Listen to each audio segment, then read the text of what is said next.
స్పష్టంగా చూపించే సూచిక.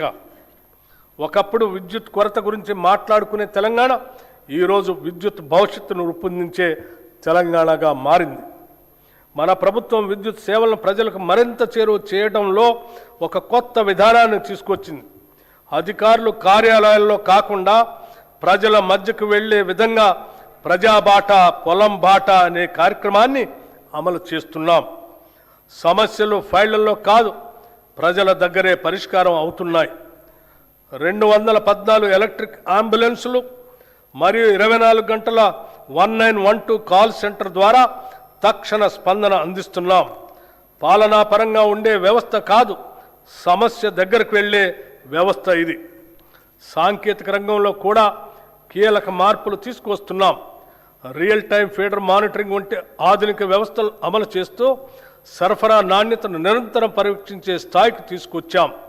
ఇటీవల ఎస్ఎల్సి ఛార్జీల సవరణ ద్వారా కొత్త విద్యుత్ కనెక్షన్లు కాంటాక్ట్ లెస్ విధానంలో అందించే వ్యవస్థను ప్రవేశపెట్టాం. అభివృద్ధి చెందిన దేశాల తరహాలో పారదర్శకతను పెంచుతూ అవినీతి అవకాశాలను తగ్గించే దిశగా ఇది ఒక కీలక అడుగు. విద్యుత్ మౌలిక సదుపాయాల విస్తరణలో తెలంగాణ ఒక కొత్త ప్రమాణాన్ని నెలకొల్పుతుంది.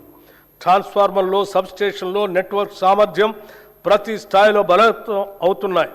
మౌలిక సదుపాయాలు కనిపించవు, కానీ అవే అభివృద్ధి కనిపించేలా చేస్తాయి.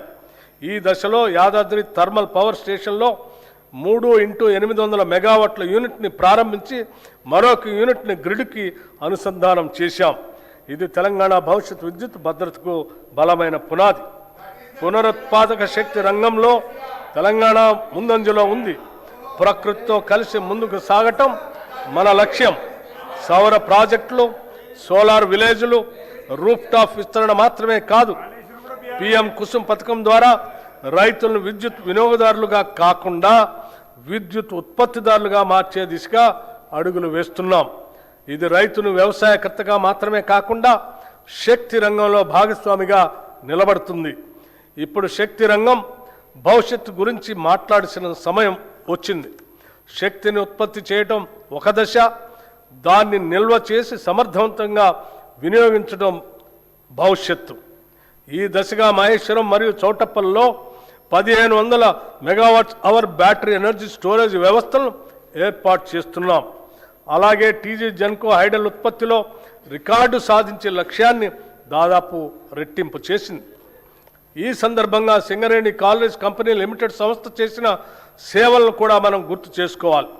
రాష్ట్ర విద్యుత్ ఉత్పత్తి, ప్రసారం, పంపిణీ వ్యవస్థకు అవసరమైన బొగ్గు సరఫరాలో ఈ సంస్థ కీలక పాత్ర పోషిస్తుంది. అదేవిధంగా జైపూర్ థర్మల్ ప్లాంట్ ద్వారా విద్యుత్ ఉత్పత్తిలో కూడా ఈ సంస్థ తన వంతు పాత్రను పోషిస్తుంది. తెలంగాణ శక్తి రంగం నిరంతరంగా ముందుకు సాగటానికి ఈ సంస్థ అందిస్తున్న సహకారం ఒక బలమైన పునాది. తెలంగాణ రైజింగ్ గ్లోబల్ సమ్మిట్ సందర్భంగా టీజీ జెన్కో ద్వారా 11,460 మెగావాట్ల పంప్ స్టోరేజ్ మరియు ఇతర ప్రాజెక్టులకు 95,150 కోట్ల పెట్టుబడుల్ని ఆకర్షించాం.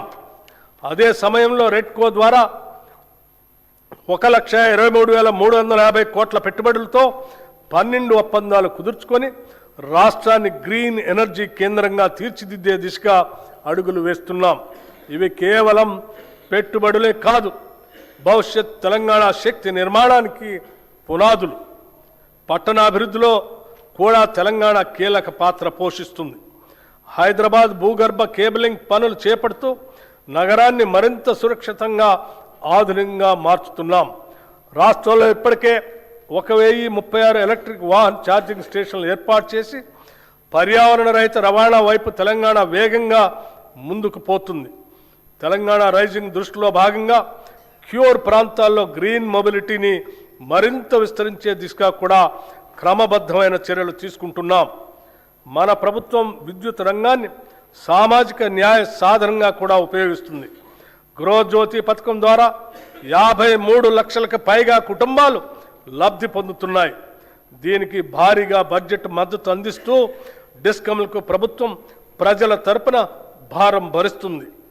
విద్యా సంస్థలకు ఉచిత విద్యుత్, వ్యవసాయ సబ్సిడీ ఇవన్నీ కలిపి ఒక స్పష్టమైన సందేశం ఇస్తున్నాయి. రైతుకిచ్చే విద్యుత్ ఖర్చు కాదు, ఇది భవిష్యత్తుకు పెట్టుబడి. రైతు డిస్కమ్ ఏర్పాటు ద్వారా వ్యవసాయ